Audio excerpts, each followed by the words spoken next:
یہ محترمہ صرف غصے والی بنتی ہے، حقیقت میں یہ اندر سے بہت زیادہ ہی ڈرپوک ہیں۔ یہ لائٹ کیوں چلی گئی اسفند؟ اس بارے میں اس نے روتی ہوئی آواز میں سوال کیا تو اسفند سخت جھنجھلاہٹ کا شکار ہوا۔ وشال جی، واپڈا والے میرے چچا کے پتر نہیں ہیں جو انہوں نے مجھے اس بارے میں بتایا ہوگا۔ وہ اپنی جگہ سے اٹھا تھا تاکہ باہر جا کر جنریٹر آن کر سکے، تبھی وشال بھی صوفے سے نیچے اتری۔ وہ دونوں ایک دوسرے سے بہت ہی برے طریقے سے جا کے ٹکرائے۔ وشال کی دھڑکنیں زور سے اسفند کے سینے کے ساتھ جا کر لگی، جن کی نرمی کو محسوس کر کے ایک بار پھر اسفند کے جذبات بھڑکنے لگے۔ ادھر وشال اپنا توازن برقرار نہیں رکھ سکی۔ اس سے پہلے کہ وہ زمین بوس ہوتی، اسفند نے اس کی کمر پر ہاتھ ڈال کر اسے سنبھال لیا اور ایک جھٹکے سے اسے اپنے نزدیک کر لیا۔ وشال نے اپنے دونوں ہاتھ اسفند کے کاندھوں پر جمائے ہوئے تھے۔ وہ ابھی تک صدمے میں تھی، جبکہ اسفند اس کی سانسوں کی تپش اپنی گردن پر محسوس کر کے بری طرح ہلکان ہو رہا تھا۔ وہ ایسے بھی اس وقت اپنی عمر کے جس حصے میں تھا وہاں پر جوانی جوبن پر تھی، اوپر سے اس کی پسندیدہ عورت بھی اس کے بے حد نزدیک موجود تھی، جس کی کمر کے کروز کے ساتھ ساتھ وہ جسم کی نرمی کو بھی بہت اچھے طریقے سے محسوس کر رہا تھا۔ وشال کو جب اپنی اور اس کی حد کی زیادہ نزدیکی کا احساس ہوا تو اس سے دور ہٹنے لگی، لیکن تبھی اس کی ٹانگیں دوبارہ سے اسفند کی ٹانگوں کے ساتھ الجھی اور اب کی بار وہ دونوں ہی توازن برقرار نہیں رکھ سکے اور صوفے پر جا کر گرے۔ لاؤنج میں وسیع اندھیرا پھیلا ہوا تھا اور اب وشال صوفے پر لیٹی ہوئی تھی اور اسفند اس کے اوپر موجود تھا۔ وشال کو تو اپنا دل بند ہوتا محسوس ہو رہا تھا۔ اسفند اٹھو، میرا سانس بند ہو رہا ہے، وہ سخت جھنجھلاتے ہوئے لہجے میں بولی، اور اسی وقت اس نے اپنی دھڑکنوں پر اسفند کے ہاتھوں کا لمس محسوس کیا اور ایک سنسنی اس کے پورے وجود میں دوڑ گئی، جبکہ اسفند بھی اسے تیزی سے دور ہو کر بیٹھ گیا تھا۔ کمرے میں صرف اور صرف ان کی تیز سانسوں کی آواز گونج رہی تھی۔ وشال اپنی جگہ پر زیادہ آکورڈ ہو رہی تھی، اسے رہ رہ کر اپنے اوپر غصہ آ رہا تھا کہ آخر کیا ضرورت تھی اسے اپنے اسٹوڈنٹ کے سامنے یوں ڈرنے کی۔ وشال جی، آپ ٹھیک تو ہیں؟ کچھ ہی دیر میں اسفند کی فکر میں ڈوبی ہوئی آواز گونجی تو وشال نے اپنے لہجے کو مضبوط بناتے ہوئے کہا، ہاں میں ٹھیک ہوں، تم چیک کرو کہ لائٹ کیوں چلی گئی۔ وہ اپنے آپ کو کمپوز کر چکی تھی۔ اسفند اپنے موبائل کی ٹارچ آن کر کے فوراً سے ہال سے باہر نکلا۔ جب اس کے جانے کے بعد وشال اپنا ماتھا پیٹ کر رہ گئی۔ آج سے پہلے وہ کبھی بھی کسی کے اس قدر نزدیک نہیں گئی تھی، اور یہ تو پھر اس کا اسٹوڈنٹ تھا۔ یا میرے اللہ، اس کے ذہن میں میرے حوالے سے کوئی بھی برا خیال مت ڈالنا، وہ بے اختیار دل میں دعا کرتے ہوئے بولی۔ دوبارہ جب لائٹ واپس آئی تو وہ زیادہ دیر کے لیے وہاں پر رکی نہیں، بلکہ گھر سے باہر نکل آئی۔ ابھی وہ مین روڈ پر چل رہی تھی کہ اسفند دوبارہ سے اپنی گاڑی لے کر اس کے ساتھ ساتھ چلنے لگا۔ وشال جی بیٹھے، میں بھی آپ کے گھر کی طرف جا رہا ہوں، میں آپ کو ڈراپ کر دوں گا۔ یہ سن کر وشال نے اپنے ماتھے پر خفگی بھرے بل ڈالے اور کمر پر ہاتھ رکھ کر تیکھے لہجے میں بولی، تمہیں کیسے پتا میرا گھر کہاں پر ہے؟ اور اپنی یہ پیشکش بھی اپنے آپ تک محدود رکھو، مجھے اس کی ضرورت نہیں ہے۔ یہ سن کر اسفند کے لب مسکراہٹ میں ڈھل گئے۔ میں تو آپ کے بارے میں اور بھی بہت کچھ جانتا ہوں، وہ ہولے سے انداز میں بڑبڑاتے ہوئے بولا۔ اس نے دل ہی دل میں پکا فیصلہ کر لیا تھا کہ چاہے کچھ بھی ہو جائے وہ وشال سے ہی شادی کرے گا۔ پڑھائی سے تو اسے ویسے بھی کوئی خاص دلچسپی نہیں تھی، کیونکہ شروع ہی سے اس کا ٹریڈنگ اور بزنس میں دماغ چلتا تھا، اور ابھی بھی 20 سال کا ہونے کے باوجود بھی وہ اپنے باپ کے برابر ہی کما رہا تھا، اپنی مرضی کی زندگی گزار رہا تھا، اور یہی تو تھی کہ کوئی اسے پوچھنے والا نہیں تھا۔ اور دوسری طرف وشال کو اس سے سخت خوف بھی محسوس ہونے لگا۔ اس رات جب وہ اپنے گھر پہنچی تو ارسل خان لاؤنج میں بیٹھا ہوا تھا۔ وشال کو دیکھ کر اس نے ایک بھرپور مسکراہٹ اچھالی، لیکن وشال نے کوئی بھی رسپانس نہیں دیا اور اس کے پہلو سے گزرنے لگی کہ ارسل نے پھر سے آواز گونجی، بندہ سلام ہی کر لیتا ہے، ایسی بھی کیا بے مروتی۔ یہ سن کر وشال نے احسان کرنے والے انداز میں سلام کیا، تب وہ اٹھ کر اس کے سامنے جا کر کھڑا ہو گیا تھا۔ اشال پہلو سے ہو کر گزرنے لگی تو اس نے دوبارہ سے اشال کا ہاتھ پکڑا۔ مجھے تم سے ضروری بات کرنی ہے، چلو میرے ساتھ۔ وہ اسے کھینچتا ہوا حویلی کے پچھلے حصے کی جانب لے کر آ گیا۔ اشال خاموشی سے اس کے چہرے کو گھورنے لگی تھی۔ مجھے بتاؤ تم میرے ساتھ یہ سب کچھ کیوں کر رہے ہو؟ تم جانتے بھی ہو کہ میں تم سے محبت کرتا ہوں۔ سن کر اشال نے بے ساختہ اپنے سر کو جھٹکا۔ ہاں میں جانتی ہوں کہ آپ مجھ سے محبت کرتے، تو بتائیں مجھے میں کیا کروں؟ اگر میں آپ کی جگہ ہوتا، مرد ہوتا تو باخدا کب کا اسٹینڈ لے چکا ہوتا، میں اپنی محبت کو روک روک کر ذلیل نہ کر رہا ہوتا۔ اس کے لہجے میں حد سے زیادہ زہر بھرا ہوا تھا اور ادھر ارسل کا چہرہ ایک دم شرمندگی کے مارے سرخ پڑ گیا۔ تم کہنا کیا چاہتی ہو؟ میں نے جو کہنا تھا وہ میں کہہ چکی ہوں، اور اب بہتر ہی ہوگا کہ آپ اپنی محبت کو یہیں پر دفنا دیں، کیونکہ میں آپ جیسے شخص کے ساتھ کبھی بھی شادی نہیں کروں گی جو اپنے حق کے لیے لڑنا بھی نہیں جانتا۔ آپ میں اتنی ہمت تو ہے نہیں جو اپنی امی سے جا کر میرے رشتے کی بات کریں۔ بس ہر روز میرا راستہ روک کر کھڑے ہو جاتے ہیں اور مجھ سے یہ امید رکھتے ہیں کہ آپ کی موسمی محبت کا جواب محبت سے دوں تو مجھ سے یہ نہیں ہو پائے گا، تمہیں اپنے الفاظ پر پچھتانا پڑے گا۔ ارسل نے اچانک ہی بھاری لہجے میں کہا تو اشال کے لبوں پر طنزیہ سی مسکراہٹ پھیل گئی۔ آپ کی زندگی میں شامل ہو کر پچھتانے سے اچھا ہے کہ میں ساری عمر اپنے الفاظ پر پچھتاتی رہوں۔ اب کی بار ارسل نے مضبوطی سے اپنے لب کھینچے۔ میں تم سے صاف انداز میں بات کرنے کے لیے آیا تھا کہ ہم دونوں مل کر اسٹینڈ لے رہیں گے، لیکن لگتا ہے کہ تم اپنے دل میں کسی اور کو بسا کر بیٹھی ہو۔ خیر، اب میں تمہیں مزید پریشان نہیں کروں گا۔ یہ کہہ کر وہ لمبے لمبے ڈگ بھرتا ہوا وہاں سے چلا گیا تھا، جبکہ اشال بے بسی کے مارے اس کی پشت کو گھور کر رہ گئی۔ خدا کا شکر تھا کہ اس پر اسفند کی حقیقت آشکار ہو گئی تھی۔ اسے ایسے مرد شروع ہی سے زہر لگتے تھے، بلکہ اسے ایسے مردوں سے خوف محسوس ہوتا تھا جو اپنی انا کو ہر جگہ پر لے آتے، اور اشال تو ویسے بھی فی الحال ایسے کسی بھی مرد کے ساتھ زندگی گزارنے کی پوزیشن میں نہیں تھی۔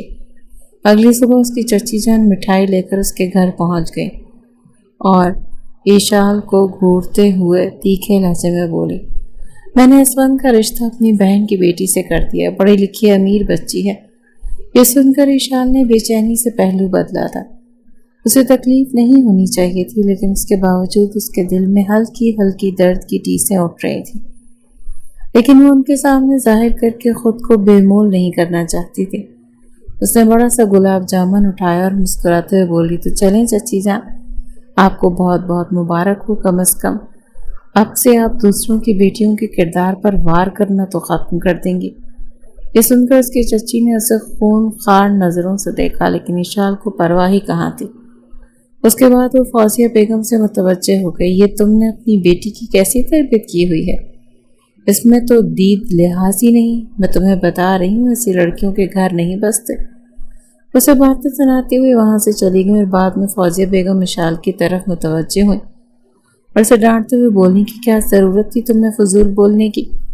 اشال نے جواب دیا، میں لاپرواہی سے کاندھے اچکار دے دیے، میں وہی کہا ہے جو سچ تھا۔ اب کم از کم دوسروں کی بیٹیوں کی کردار کشی تو ختم ہوگی۔ آج سنڈے تھا، لیکن اسفند نے اسے پھر سے ٹیوشن پڑھانے کے لیے بلایا ہوا تھا۔ صدر صاحب نے اشال کو یقین دہانی کروائی تھی کہ وہ اسے اس کے بھی ایکسٹرا پیسے دے دیں گے، جس کی خاطر اشال جانے کے لیے تیار ہو گئی۔ ویسے بھی گھر بیٹھ کر اس نے صرف اور صرف اوور تھنک ہی کرنی تھی، اس سے بہتر تھا کہ وہ اپنے آپ کو مصروف رکھ لیتی۔ اس دن اسفند کے گھر میں غیر معمولی قسم کی خاموشی تھی۔ اشال کو پہلے کچھ غلط ہونے کا احساس ہوا، لیکن پھر وہ خود کو کمپوز کرتے مضبوط لہجے میں بولی، سب گھر والے کہاں پر ہیں؟ کوئی نظر نہیں آ رہا۔ یہ سن کر اسفند نے گہری نظروں سے دیکھتے ہوئے کہا، آج گھر میں صرف ہم دونوں ہیں۔ اس نے ہم دونوں پر اچھا خاصا زور دیا، جبکہ دوسری طرف اشال ایک بار پھر سے بے چینی سے پہلو بدل کر رہ گئی۔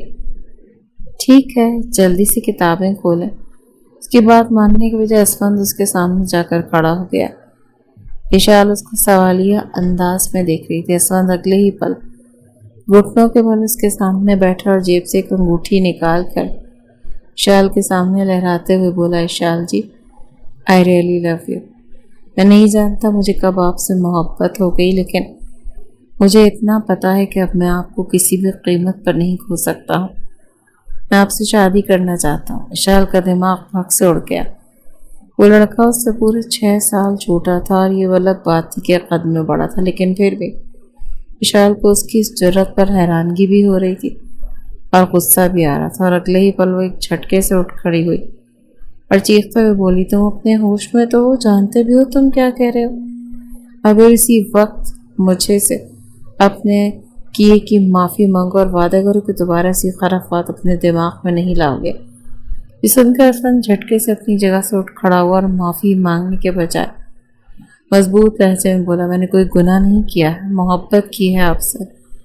اگر تمہارے باپ کو پتہ چل گیا تو وہ تمہاری ٹانگیں توڑ دیں گے اور تمہارے ساتھ ساتھ وہ مجھے بھی جان سے مار ڈالیں گے۔ اشال کی آنکھیں بے بسی کے مارے آنسوؤں سے بھیگنے لگی۔ ایک تو پہلی اس کی زندگی میں اتنے سارے مسئلے تھے اور اوپر سے اسفند میں اسے پریشان کر رہا تھا۔ مجھے اندازہ ہو گیا مجھے یہاں پر کام ہی نہیں کرنا چاہیے۔ وہ وہاں سے نکلنے ہی لگی کہ اسفند نے اس کی کلائی پکڑی اور اسی وقت اشال کا ہاتھ اٹھا تھا اور اس کے چہرے پر نشان چھوڑ گیا۔ مجھے امید ہے یہ تھپڑ تمہیں ساری زندگی یاد رہے گا۔ تم سوچ بھی نہیں سکتے کہ مجھے تم سے کتنی نفرت ہے۔ دوبارہ مجھے کبھی بھی اپنی شکل مت دکھانا، تم اس قابل ہی نہیں کہ تمہارے ساتھ نرمی والا سلوک کیا جائے، بلکہ تم سارے امیر ذاتی ایک جیسے ہوتے ہو۔ روتی اس کے گھر سے باہر نکل گئی جبکہ اسفند کافی دیر تک اپنی جگہ پر جم کر کھڑا رہا۔ اس نے اپنا ہاتھ ابھی تک اپنے گالوں پر رکھا ہوا تھا۔ آج سے پہلے کسی نے بھی اس پر ہاتھ نہیں اٹھایا تھا۔ وہ اپنے پیرنٹس کا اکلوتا بیٹا تھا اور بچپن ہی سے اس نے جس چیز کی ضد کی تھی اس کے پیرنٹس نے اسے وہ چیز لا کر دے دی تھی، لیکن ابھی وہ ایک بات فراموش کر رہا تھا کہ اشال کوئی چیز نہیں تھی بلکہ وہ جیتا جاگتا وجود تھی۔ وہ دل ہی دل میں اپنے آپ سے مخاطب ہوتے ہوئے بولا، اشال جی، آپ کو تو میں حاصل کر کے ہی رہوں گا، چاہے اس کے لیے مجھے کسی بھی حد تک کیوں نہ جانا پڑے۔ اشال کس طرح سے واپس گھر پہنچی اس بارے میں صرف اسے معلوم تھا۔ اگلے 2 دنوں تک وہ بیمار ہی تھی اور کالج بھی نہیں جا سکی۔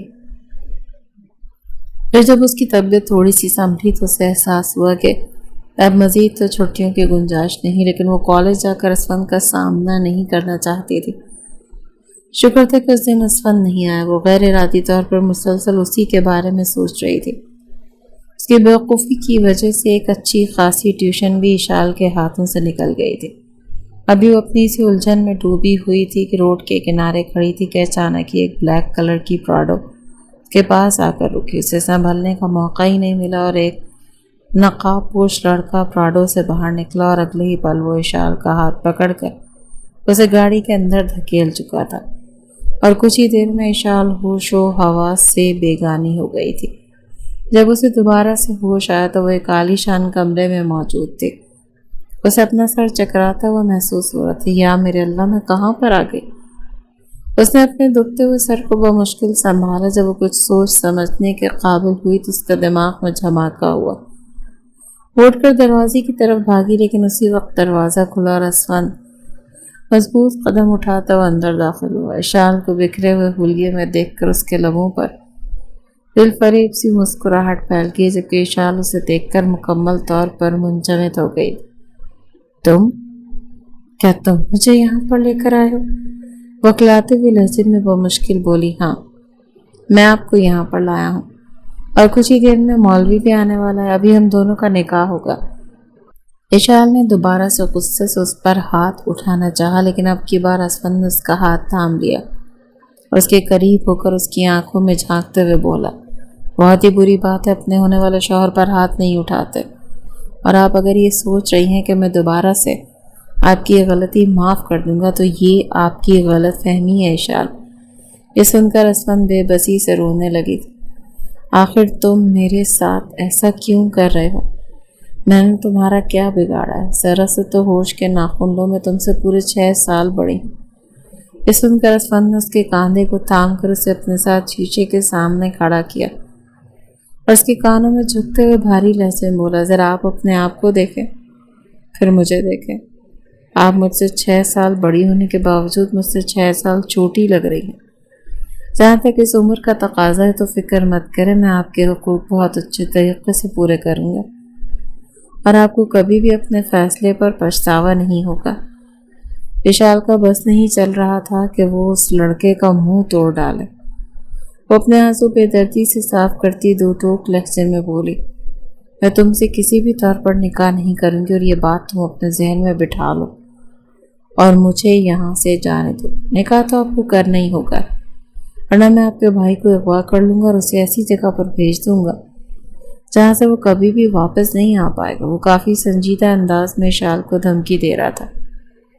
اشال کے چہرے پر صدمے کے تاثرات تھے۔ آپ جانتی اشال جی کہ میں جو کہتا ہوں وہ کرنے کی صلاحیت رکھتا ہوں۔ بہتر یہی ہوگا کہ ضد کیے بغیر خاموشی سے میری بات مان لیں۔ یہ شادی کر کے تمہیں کیا ملے گا؟ اشال بے بسی سے چلاتے ہوئے بولی، مجھے بس آپ کا ساتھ چاہیے۔ تمہارے بابا جان مجھے جان سے مار دیں گے، وہ تمہیں بھی اپنی جائیداد سے بے دخل کر دیں گے۔ اشال نے مزید ایک چھوٹی سی کوشش کی، لیکن لگ رہا تھا جیسے اسفند ہر سوال کے لیے تیار ہو کر آیا تھا۔ میرے بابا کی فکر مت کریں، میری امی اور ان کی ایج میں بھی تقریباً 5 سال کا فرق ہے۔ بابا تو خوش ہوں گے کہ میں نے ان کا ریکارڈ توڑ ڈالا۔ یہ کہہ کر وہ کھل کر مسکرا دیا۔ ادھر اشال اپنا ماتھا پیٹ کے رہ گئی۔ ایک تو پہلی اس کی زندگی میں حد سے زیادہ مسئلے تھے، اوپر سے یہ لڑکا اس کے سر پر مسلط ہو گیا تھا۔ اس کے لاکھ انکار کے باوجود بھی اسفند نے نکاح کر لیا۔ وزیر اشال پر یہ راز بھی آشکار ہو گیا کہ وہ بلا شبہ عمر میں اس سے بڑی تھی، لیکن اس کے باوجود بھی وہ حد سے زیادہ کمزور، طاقت کے معاملے میں بھی اور ہمت کے معاملے میں بھی۔ جب سب مہمان وہاں سے رخصت ہوئے تو اسفند اشال کی طرف بڑھا۔ ادھر اشال کا دل ڈوبنے لگا۔ وہ بے چینی سے پیچھے کی طرف کھسکی۔ دیکھو، میرے ساتھ فری ہونے کی کوشش مت کرنا۔ اسے یہ سب کچھ بہت عجیب لگ رہا تھا۔ اسفند نے اگلے ہی پل اس کی کمر پر ہاتھ رکھا اور اسے اپنے نزدیک کر لیا۔ اشال ایک بار پھر سے اس کے سینے کے ساتھ جا کر لگی۔ اسفند نے ٹھوڑی پکڑ کر اس کا چہرہ اٹھایا اور اسے سوچنے سمجھنے کا موقع دیے بغیر ہی اس کے ہونٹوں کو اپنی دسترس میں لے لیا۔ اس کا انداز استحقاق بھرا ہوا تھا۔ وہ ثابت کر رہا تھا کہ وہ اس پر پورا حق رکھتا ہے اور اب جب چاہے اپنا حق وصول کر سکتا ہے۔ اشال تو کافی دیر تک سنبھل ہی نہیں پائی۔ اس کے چہرے پر بے یقینی کے تاثرات پھیلے۔ یہ دیکھ کر اسفند دل ہی دل میں محسوس ہو رہا تھا، اگر آپ کو لگتا ہے میں آپ سے شرماتا ہوں تو یہ آپ کی غلط فہمی ہے۔ اشال نے اسے آنکھیں چھوٹی چھوٹی کر کے غصے سے گھورا۔ مجھے اس طرح سے نہ دیکھیں اشال جی، ورنہ میں خود پر کنٹرول نہیں رکھ پاؤں گا۔ وہ خمار بھرے لہجے میں کہتا اسے ایک بار پھر سے اپنے بازوؤں میں بھر چکا تھا۔ اشال کا قد مشکل 5 فٹ 4 انچ تھا، جبکہ وہ خود 6 فٹ اور 2 انچ تھا۔ اشال اس کے بازو میں مکمل طور پر چھپ گئی تھی۔ وہ اپنی انگلیوں سے مسلسل اس کی کمر کو سہلا رہا تھا۔ اشال کی سانسیں پھولی ہوئی تھی۔ اس پر ایک اور چیز آشکار ہو گئی کہ اسفند جو کچھ کہتا ہے وہ کر گزرنے کی صلاحیت رکھتا تھا۔ چھوڑ دو مجھے، میں فی الحال اس سب کے لیے تیار نہیں، اشال نے دھیمی آواز میں کہا تو اسفند نے بہت ہی آہستگی سے اسے خود سے الگ کر دیا۔ آپ جب اس طرح سے نرمی سے بات کرتی ہیں تو مجھے بے حد اچھی لگتی ہے، اور آپ کے علم میں اضافہ کرتے ہوئے کہ آپ کو یہ بھی بتاتا چلوں کہ میں آپ سے تبھی آپ کی بات مانا کروں گا جب آپ مجھ سے پیار سے بات کیا کریں گی۔ یہ کہہ کر اس نے اشال کے ہونٹوں کو انگوٹھے کی مدد سے دوبارہ سے مسئلہ تو وہ بے چینی سے پیچھے کی طرف ہٹی۔ وہ بھی ایک پل کے لیے فراموش کر چکی تھی کہ وہ اس سے عمر میں بڑی ہے، کیونکہ اسفند اسے احساس ہی نہیں ہونے دے رہا تھا۔ وہ ہر بار اس پر قابض ہو جاتا تھا، اور وہ بھی پورے حق کے ساتھ۔ کیا تم نے سوچا ہے جب تمہارے بابا کو پتہ چلے گا تو وہ تمہارا کیا حشر کریں گے؟ اشال نے ایک بار پھر سے اسے ڈرانے کی کوشش کی، جب سے اندر ہی اندر وہ خود بھی خوف کے مارے لرز رہی تھی۔ اسفند نے جواب میں کاندھے اچکائے، وہ زیادہ کچھ بھی نہیں کریں گے، بس دھوم دھام سے ہم دونوں کی شادی کروا دیں گے۔ اشال کا دل کرا تھا وہ دھاڑے مار کر رونا شروع کرتا۔ جب زمانے والوں کو پتہ چلے گا کہ وہ اپنے شوہر سے عمر میں 6 سال بڑی ہے تو سب لوگ اس پر ہنسیں گے۔ اپنے انہی خیالات کا اظہار جب اس نے اسفند کے سامنے کیا تو اس کا ہاتھ تھامتے ہوئے اسے تسلی دیتے ہوئے بولا، لوگوں کی باتوں کی مجھے کبھی بھی پرواہ نہیں رہی۔ ویسے بھی بڑی عمر کی لڑکی سے شادی کرنا کوئی گناہ تو نہیں، یہ تو سمجھداری کا کام ہے، مزے بھی زیادہ ملتے ہیں۔ بس اپنی آخری بات پر اچھا خاصا زور ڈالا تو اشال اس کو گھور کر رہ گئی۔ اسود کی نظریں بار بار بھٹک کر اس کے بھرے بھرے سینے پر جا کر رک رہی تھی، جو کہ اس کے جذبات کو بری طرح سے بہکا رہا تھا۔ خود کے کنٹرول کرنا کتنا مشکل ہوتا ہے، آج اسے اس چیز کا احساس ہو رہا تھا۔ اس کی نظریں محسوس کرتے ہٹنے ہی لگی تھی اشال کے اسود نے ایک بار پھر سے اسے اپنی قربت میں لیا اور اس کے سینے کی نرمی کو اپنے ہاتھوں میں دبا کر محسوس کرنے لگا۔ اشال کے منہ سے دبی دبی سی سسکیاں نکل رہی تھی۔ وہ ایک بار پھر سے ہلکان ہونے لگی، لیکن تبھی اسود کا موبائل بجا تو وہ ہوش کی دنیا میں واپس آیا اور اگلے 1 گھنٹے میں اسود نے اسے اس کے گھر ڈراپ کر دیا، لیکن وہ اسے یہ باور کروانا نہیں بھولا کہ وہ مکمل طور پر اشال پر حق رکھتا ہے۔ کمرے میں جانے کے بعد اشال ایک بار پھر سے اپنے بیڈ پر گر کر پھوٹ پھوٹ کر رونے لگی۔ اسے سمجھ نہیں آ رہا تھا کہ وہ اس بارے میں کس کو بتائے۔ ماضی کے سارے غم اسے ایک ساتھ یاد آ گئے۔ سب سے زیادہ غصہ اسے ارسل پر آ رہا تھا کہ اگر وہ بزدلی کا مظاہرہ نہ کرتا تو شاید آج وہ اس کی منگیتر ہوتی، لیکن تب بھی کون سا اسے کوئی فائدہ ہونا تھا۔ اسفند جیسا امیر زادہ کہاں کسی کی سن کر رکنے والا تھا۔ رات کے وقت اشال نے دل ہی دل میں فیصلہ کیا کہ وہ اسفند پر روک جمائے گی اور اس کو اپنی منمانی کرنے کی اجازت نہیں دے گی، اور یہی وہ اسے ایک حد سے گزرنے کی پرمیشن دے گی۔ اسی بارے میں سوچتے وہ گہری نیند کی وادیوں میں چلے گی کہ اچانک ہی اسے اپنے بالوں میں کسی کی انگلیوں کے لمس کا احساس ہوا اور اپنے چہرے پر تپش محسوس ہوئی۔ اس نے پٹ سے آنکھیں کھولی تو اسفند اس کے چہرے پر جھکا ہوا تھا۔ اشال تو خوف کے مارے چلانے لگی تھی کہ اسفند نے مضبوطی سے اس کے لبوں پر اپنا ہاتھ جمایا اور اسے خفگی سے گھورتے ہوئے بولا، کیا کر رہی ہے اشال جی؟ کیا سب کو جگانے کا ارادہ ہے؟ سن کر اشال نے اسے تیکھی نظروں سے دیکھا۔ تم یہاں پر اس وقت کیا کر رہے ہو؟ مجھے آپ کی یاد آ رہی تھی، اسی لیے آپ سے ملنے کے لیے چلا آیا۔ یہ کہہ کر اسفند نے اس کے بالوں کی لٹ کو اپنی انگلی کے گرد لپیٹ کر گھمایا تو اشال نے بے ساختہ جھرجھری لی اور اسے ایک بار پھر سے سمجھانے کی کوشش کرنے لگی۔ دیکھو اسفند، میں سمجھتی ہوں کہ ابھی تمہاری عمر ایسی ہے اور تم جذباتی ہو جاتے ہو، لیکن زندگی بھر کے فیصلے ایسے نہیں ہوتے۔ شادی کوئی گڈے گڑیا کا کھیل نہیں۔ اسفند نے اگلے ہی پل اشال کے لبوں پر انگلی رکھ دی۔ میں آپ سے بھی زیادہ بہتر طریقے سے جانتا ہوں اشال جی، میں نے یہ فیصلہ بہت سوچ سمجھ کر کیا ہے۔ اس سے پہلے کہ مزید کچھ کہتا اشال یکدم ہی پھٹ پڑی۔ بس بہت ہو گیا، اب اس کے بعد ایک لفظ بھی نہیں کہنا۔ اسفند نے مضبوطی سے اپنے لب بھینچ لیے۔ دوسری اور اہم بات یہ، مجھے اپنا کھلونا سمجھنے کی غلطی کسی بھی صورت نہ کرنا۔ میں اگر ابھی چاہوں تو پولیس میں جا کر تمہارے خلاف رپورٹ درج کروا سکتی ہوں۔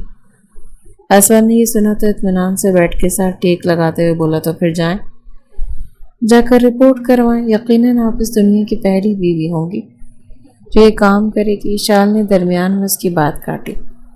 تم نے آخر بیوی کے رشتے کو کیا سمجھ لیا ہے؟ اگر تمہیں لگتا ہے کہ یہ صرف جسمانی لذت ہے تو یہ تمہاری بہت بڑی غلط فہمی ہے۔ میاں بیوی کا رشتہ اس سے بہت آگے بڑھ کر ہوتا ہے، لیکن تمہیں اس بارے میں کیا پتا؟ تم تو ابھی ایک چھوٹے سے بچے ہو جسے اپنے آپ کو سنبھالنا بھی نہیں آتا۔ مجھے کیا سنبھالے گا؟ یہ باتیں سن کر اسفند کی انا کو چوٹ پہنچی۔ وہ ایک جھٹکے سے اپنی جگہ پر اٹھ بیٹھا اور تیکھے لہجے میں بولا، میں کوئی چھوٹا بچہ نہیں، بہت اچھے طریقے سے جانتا ہوں کہ کیا کر رہا ہوں۔ اب کی بار اشال طنزی انداز میں مسکرا دی۔ اگر تمہیں پتا ہوتا تو کبھی بھی ایسی بیوقوفی نہ کرتے، اور ہاں، تم بچے ہونے کے ساتھ ساتھ ایک بزدل انسان بھی ہو، کیونکہ جو مرد ہوتا ہے نا، وہ ڈنکے کی چوٹ پر شادی کرتا ہے، سب لوگوں کے سامنے اپنی بیوی کو قبول کرتا ہے، لیکن تم جانتے ہو تم ابھی بھی اتنی ہمت نہیں کہ مجھے ساری دنیا کے سامنے قبول کر سکو، اور یہ فیکٹ ہے۔ اس کی باتیں اسفند کے دل کو چھلی کر رہی تھی۔ آپ مجھے چیلنج کر رہی ہیں اشال جی؟ وہ اسے تیکھی نظروں سے دیکھتے ہوئے بولا تو اشال نے بے ساختہ اپنا سر جھٹکا۔ میں تمہیں چیلنج نہیں کر رہی، بس تمہیں بتا رہی ہوں کہ تم ایک بچے ہو۔ اسد ایک دم ہی جذباتی ہو گیا۔ ٹھیک ہے، اگر آپ کو ایسا لگتا ہے تو میں آپ کی یہ غلطی دور کر دوں گا۔ آپ چاہتی ہیں کہ میں آپ کو ساری دنیا کے سامنے قبول کروں تو پھر ٹھیک ہے، اب کل میں اپنے پیرنٹس کو لے کر یہاں پر آؤں گا اور آپ کو رخصت کر کے لے جاؤں گا، پھر میں دیکھتا ہوں کہ کیسے کوئی آپ کو میرے ساتھ جانے سے روکتا ہے۔ اتنا کہہ کر وہ بیلکنی کے راستے سے واپس پلٹ گیا، جبکہ اشال ایک بار پھر سے اپنی جگہ پر منجمد رہ گئی تھی۔ اس کو لگ رہا تھا کہ وہ یہ باتیں جذباتی ہو کر رہا ہے اور کبھی بھی صفدر صاحب کے خلاف نہیں جائے گا۔ ادھر اسفند گھر میں داخل ہوتے ہی صفدر صاحب کے کمرے کی طرف بڑھا۔ بابا، میں نکاح کر چکا ہوں۔ یہ سن کر صفدر صاحب تو اپنی جگہ ٹھٹک گئے اور اسے حیرانگی سے دیکھنے لگے۔ برخوردار، میں اس وقت مذاق کرنے کی پوزیشن میں تو بالکل بھی نہیں۔ یہ سن کر اسفند نے تیزی سے کہا، بابا میں آپ سے مذاق نہیں کر رہا، میں سچ بتا رہا ہوں۔ میں نے واقعی میں نکاح کر لیا، اور وہ بھی اشال جی کے ساتھ۔ اب کے بعد پانی کے فوارے کی صورت میں صفدر صاحب کے منہ سے نکلا تھا۔ وہ ایک جھٹکے سے اپنی جگہ پر اٹھ کھڑے ہوئے۔ تم پاگل تو نہیں ہو گئے ہو؟ یہ کیا کہہ رہے؟ وہ تمہاری پروفیسر ہے اور تم سے… بابا، میں اچھی طرح سے جانتا ہوں کہ میں کیا کہہ رہا ہوں، اور اس میں ان کا کوئی قصور بھی نہیں۔ یہ نکاح میں نے زبردستی کیا، میں نے ان کو اغوا کیا تھا، اور اب میں چاہتا ہوں کہ میں ان کو عزت اور تحفظ دوں۔ اسی وقت ہی صفدر صاحب کا ہاتھ اٹھا اور اس کے چہرے پر نشان چھوڑ گیا۔ اسفند کا چہرہ ایک جانب جھکا تو اس نے مضبوطی سے اپنا لب بھینچے۔ تم سے بڑا بیوقوف انسان میں نے اپنی ساری زندگی میں نہیں دیکھا۔ الیکشن سر پر ہیں اور تم نے یہ تماشا لگا دیا۔ یہ سن کر اسفند کے لبوں پر دھیمی سی مسکراہٹ پھیل گئی۔ اسے اندازہ تھا کہ وہ الیکشن کا جائز طریقے سے استعمال کر سکتا ہے۔ وہ انہی کا اکلوتا بیٹا تھا، ان کی کل کائنات اس سے بے تحاشا محبت کرتے تھے، اور اسی لیے شروع ہی سے اس کی جائز اور ناجائز بات مانتے تھے۔ لیکن ان کے تو وہم و گمان میں بھی نہیں تھا کہ وہ اتنا بڑا قدم اٹھا لے گا۔ ابھی وہ اپنا سر پکڑے اس بارے میں سوچ ہی رہے تھے کہ ان کا موبائل بجا۔ اسکرین پر اشال کا نمبر جگمگا رہا تھا۔ ادھر انہوں نے موبائل کانوں سے لگایا، ادھر اشال نان سٹاپ شروع ہو گئی۔ کافی دیر سوچ بچار کے بعد بالآخر اشال اس نتیجے پر پہنچی کہ وہ اسفند کے بابا کو سب کچھ سچ سچ بتا دے گی، کیونکہ اس کے لیے ہینڈل کرنا بہت مشکل تھا۔ اس نے اسفند صاحب کو دو ٹوک انداز میں کہہ دیا تھا کہ آپ اپنے بیٹے سے میری جان چھڑوائیں، سے بولیں کہ مجھے آزاد کر دے، ورنہ میں پولیس میں جا کر رپورٹ درج کروا دوں گی۔ ادھر اسفند کے چہرے کی ہوائیاں اڑ چکی تھیں۔ اس کو لگ رہا تھا کہ وہ اشال کو ڈرانے میں کامیاب ہو گیا، لیکن یہ اس کی غلط فہمی تھی۔ وہ ایک انڈیپینڈنٹ وومن ہونے کے ساتھ ساتھ مضبوط اعصاب کی مالک تھی، جو کہ اسفند بھول چکا تھا۔ ان دونوں کے درمیان جو تھوڑی بہت قربت کے لمحات پیدا ہوئے تھے، ان دونوں نے اشال کچھ لمحوں کے لیے اپنے ہوش و حواس کھو بیٹھی تھی، لیکن وہ جانتی تھی کہ ساری زندگی اس طرح سے نہیں گزرے گی۔ اب تو مجھے بتاؤ کہ میں کیا کروں؟ وہ لڑکی تمہاری شکل بھی دیکھنا نہیں چاہتی، تمہارے ساتھ رہنا تو بہت دور کی بات ہے۔ اسفند نے اپنے لب مضبوطی سے بھینچے اور دو ٹوک انداز میں بولا، لیکن مجھے اسی کے ساتھ رہنا ہے، اور میں اسے بے تحاشا محبت بھی کرتا ہوں۔ اب کی بار صفدر صاحب ایک دم بھڑک اٹھے۔ اگر تم اس سے محبت کرتے ہوتے تو اس کی عزت کا خیال رکھتے، نہ کہ اسے اس کی اپنی ہی نظروں میں گرا دیتے۔ اور اب تمہارے لیے یہی بہتر ہوگا تم اشال کا خیال اپنے ذہن سے نکال دو، کیونکہ میں اس بچی کی زندگی کسی بھی صورت برباد ہونے نہیں دوں گا۔ یہ سن کر اسفند بھی بفر گیا۔ ٹھیک ہے، اگر آپ کو اس کی زندگی کی اتنی ہی پرواہ ہے تو مجھے کھونے کے لیے تیار ہو جائے، آپ کبھی میری شکل نہیں دیکھ پائیں گے۔ وہ اتنا کہہ کر تیزی سے کمرے سے ہی باہر نکل گیا تھا، جبکہ صفدر صاحب سوچ میں پڑ گئے۔ اگلے دن نہ چاہتے ہوئے اپنی بیگم کو لے کر اشال کے گھر پہنچے۔ انہوں نے اشال کے پیرنٹس کو اس کی اور اسفند کے رشتے کے بارے میں کچھ بھی نہیں بتایا، بلکہ انہوں نے سادگی سے اشال کا ہاتھ مانگا۔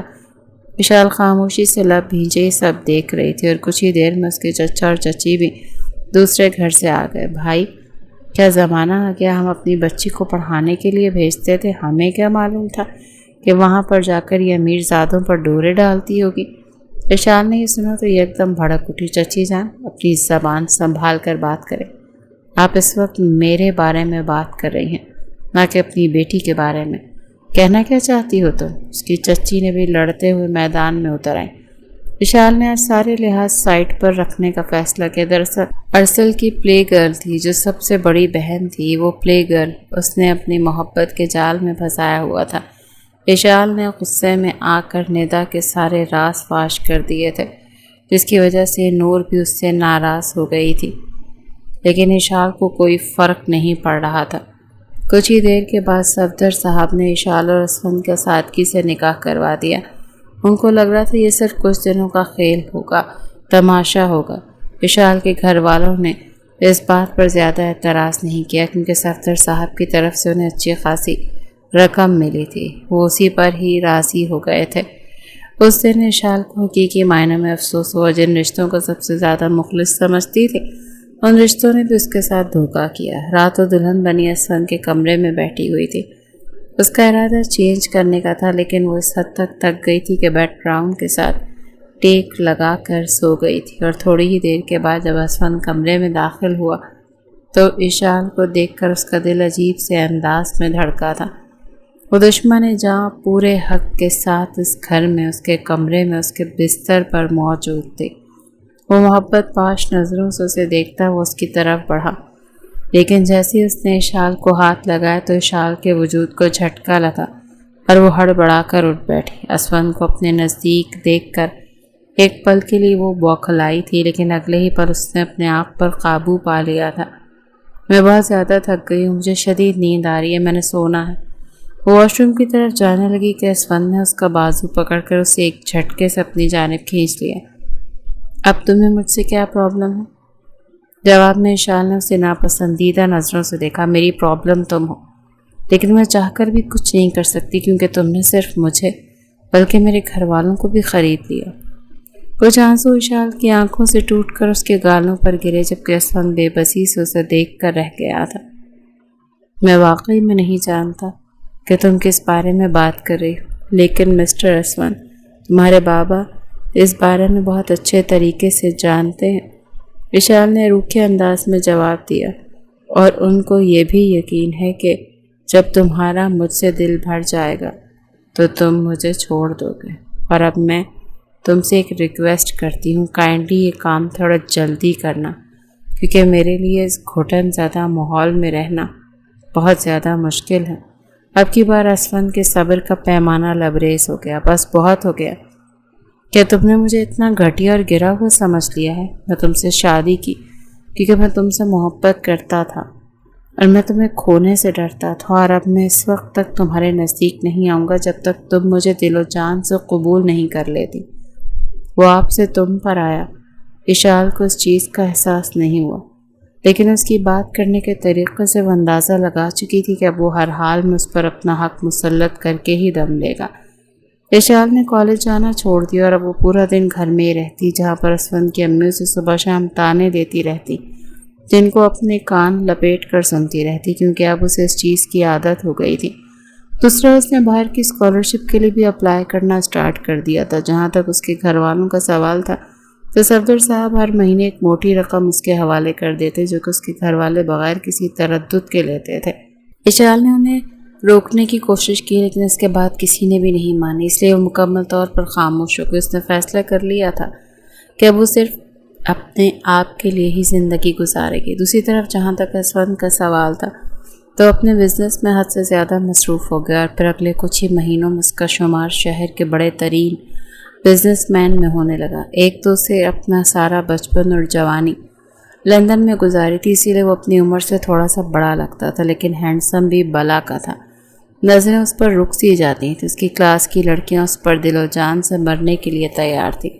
اس کے امی جان نے ایک دن اشال کے سامنے اسفند کو اپنی سہیلی کی دوست کے بارے میں بتانے کی کوشش کی تو یہ ایک دم بھڑک اٹھا۔ خدا کا واسطہ یہ سب بس کر دیں، آپ تو اس طرح باتیں کر رہی ہیں جیسے اس سے میری شادی کروا کر دم لیں گی۔ آپ کے علم میں اضافہ کرتے ہوئے میں آپ کو بتاتا چلوں کہ میرے آلریڈی شادی ہو چکی ہے اور میں اپنی شادی میں بہت خوش ہوں۔ یہ کہہ کر وہ اشال کے پہلو سے گزرتا وہ اپنے کمرے میں چلا گیا جبکہ اشال خاموشی سے اس کی پشت کو گھور کر رہ گئی۔ یہ سچ تھا کہ اسفند اس کی بہت عزت کرتا تھا، اس کی چھوٹی بڑی ضرورت کا خیال رکھتا تھا اور روز رات کو سونے سے پہلے اسے معافی بھی مانگتا تھا۔ اشال جانتی تھی کہ اس کا دل بالکل صاف ہے لیکن اس کے باوجود بھی اس کی طرف ہاتھ بڑھانے سے ڈرتی تھی۔ اسے اپنے ٹوٹنے سے ڈر لگتا تھا اور پھر 2 مہینے گزرنے کے بعد وہ اپنے گھر رہنے کے لیے گئی تو وہاں اسے پتہ چلا کہ ارسل کی منگنی ٹوٹ گئی۔ اس کی ارسل سے ملاقات بھی ہوئی، اس کی حالت دیکھ کر حیران رہ گئی کیونکہ یہ ارسل تو نہیں تھا جو ہمیشہ فریش نظر آتا تھا۔ وہ دونوں بیٹھے باتیں کر رہے تھے، ان کے محبت کے علاوہ بھی ان دونوں کے درمیان ایک رشتہ تھا۔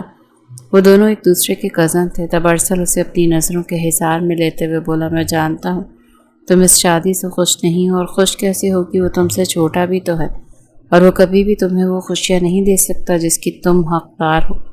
یہ سن کر اشال کو تھوڑا سا برا محسوس ہوا، کیونکہ ایک بات جو اس نے ایکسپیرینس کی تھی وہ یہ تھی کہ جب سے وہ اسفند کی زندگی میں گئی تھی تب سے اس کی زندگی سے بلا وجہ کی ٹینشنز ختم ہو گئی تھی، اور جو تھوڑی بہت ٹینشنز تھی ان کو وہ کسی خاطر میں نہیں لاتی تھی۔ مسٹر ارسل، آپ کو غلط فہمی ہوئی ہے، میں شادی سے بہت خوش ہوں۔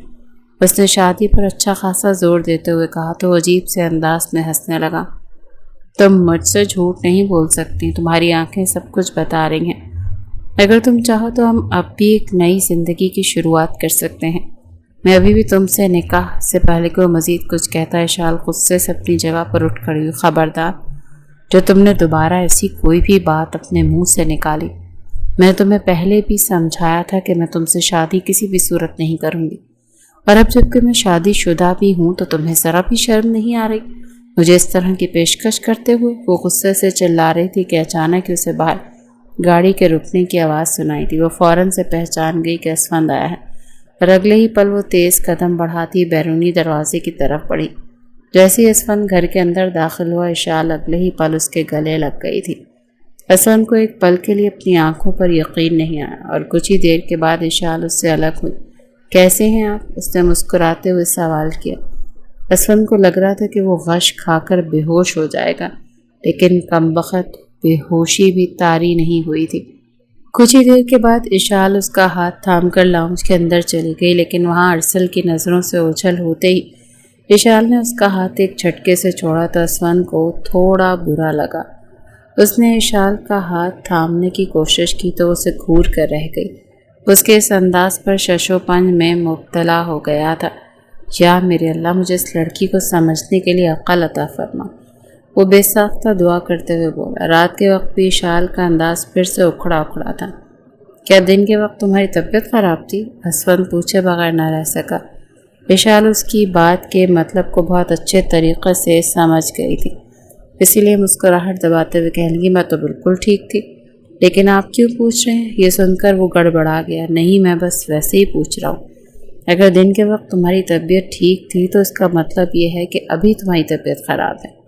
اللہ تعالیٰ تمہارے ذہن کو صحت عطا فرمائے۔ وہ گہری سانس خرچ کرتا ہوا بیڈ پر لیٹ گیا، جبکہ اشال سیدھی ہو کر بیٹھ گئی تھی۔ آپ کے کہنے کا مطلب کیا ہے؟ کیا آپ مجھے ذہنی بیمار کہہ رہے ہیں؟ وہ لڑنے مرنے کے لیے میدان میں اتر آئے تو اسفند نے فوراً سے کانوں کو ہاتھ لگایا۔ اللہ معاف کرے مجھے، میں تو ایسا سوچ بھی نہیں سکتا۔ اشال دوسری طرف رخ پھیر کر پھر سے مسکرا دی۔ چند لمحے یوں ہی خاموشی کی نظر ہو گئے تھے۔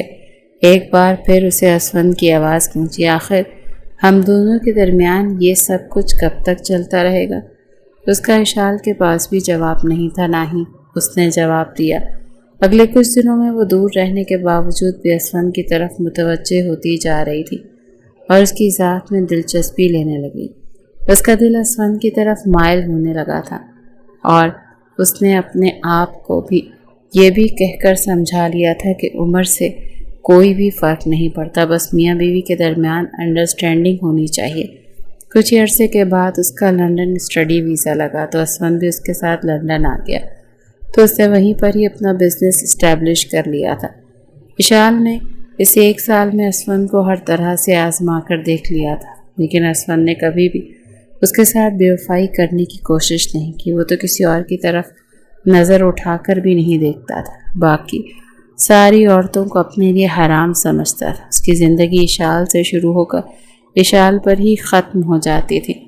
جب محترمہ کو اس چیز کا احساس ہوا تو اس کا دل خوشی سے جھوم اٹھتا تھا، اور پھر اس نے اسفند کو معاف کرنے کا بھی فیصلہ کر لیا۔ اور ایک دن وہ دونوں ساحل سمندر پر واک کر رہے تھے جب اسفند نے معمول کی طرح سے یہی سوال پوچھا کہ آخر کب تک تم مجھ سے ناراض رہو گی؟ یہ سن کر وہ کھل کر مسکرائے اور آنکھیں ٹمٹماتے ہوئے بولی، آپ کو کس نے کہا کہ میں آپ سے ناراض ہوں؟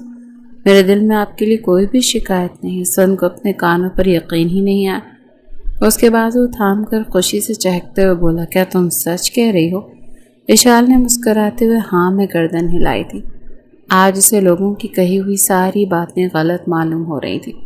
جتنے بھی لوگ کہتے تھے کہ عورت کی عمر کے بڑے فرق کی وجہ سے رشتہ بے جوڑ لگتا ہے، وہ سب غلط تھا۔ بس مرد کو تحفظ والا اور محبت کرنے والا ہونا چاہیے، اور اشال کو ویسا ہی شخص مل گیا تھا۔ اسد کو اس نے اپنا نصیب سمجھ کر قبول کر لیا تھا، اور وہ اپنے آپ کو بھی اسد کے مطابق ڈھال چکی تھی۔ جہاں تک صفدر صاحب کا سوال تھا تو ان کی بھی پیشن گوئیاں غلط ثابت ہوئیں۔ اسد نے اس لڑکی کو نہیں چھوڑا، دوبارہ انہوں نے بھی اپنے بیٹے کو مجبور نہیں کیا، کیونکہ وہ بھی اپنے بیٹی کے لیے بس خوشیاں چاہتے تھے، اور اگر یہی خوشیاں ایشال کے ساتھ جڑی ہوئی تھیں تو انہیں بھی کوئی اعتراض نہیں تھا۔